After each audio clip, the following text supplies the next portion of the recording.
Choosing the right number of sets per muscle group to achieve maximum muscle growth is a very individual thing. What's right for you may not be best for me, and it changes over time. To illustrate, Steve Reeves, an iconic pre-Golden Era bodybuilder, is well known for doing 9 sets per body part 3 times a week, totaling 27 sets in a week. But he didn't start there, nor does he recommend it for beginners.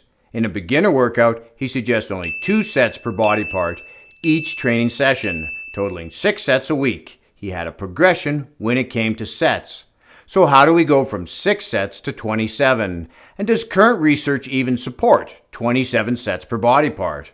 More importantly, how do we apply this to ourselves so we're training with the optimum amount of sets? In this video, we're going to answer all these questions, including a little-known study that establishes how many sets we should add based on our training history to achieve maximum new muscle growth. For an overview, let's look at a systematic review on training volume published this year in February. It looked at 7 studies where the participants had at least 1 year training experience. They were broken into one of 3 groups: under 12 weekly sets, 12 to 20, and over 20.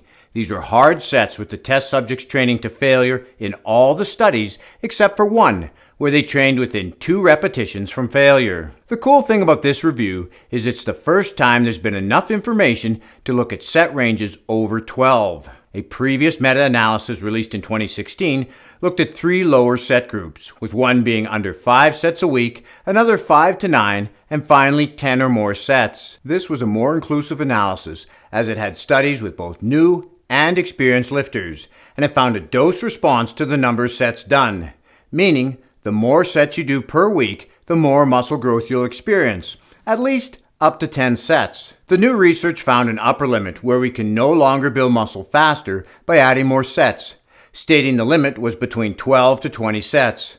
Kind of a big range, but this is where individualizing the number of sets comes in. Does this mean Steve Reeves was doing 7 sets per muscle group too many?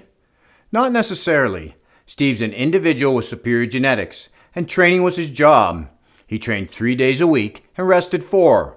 Most of us have full-time jobs, and our training is done on top of this, leaving us with much less time for recovery. One thing that the 2016 meta-analysis found was the group training with 4 or fewer sets per week were building muscle, and this is especially true of those who are new to lifting. The bottom line is the maximum amount of volume you can do and fully recover from is what will give you the most muscle growth. And that's the bottom line. So how do we find this?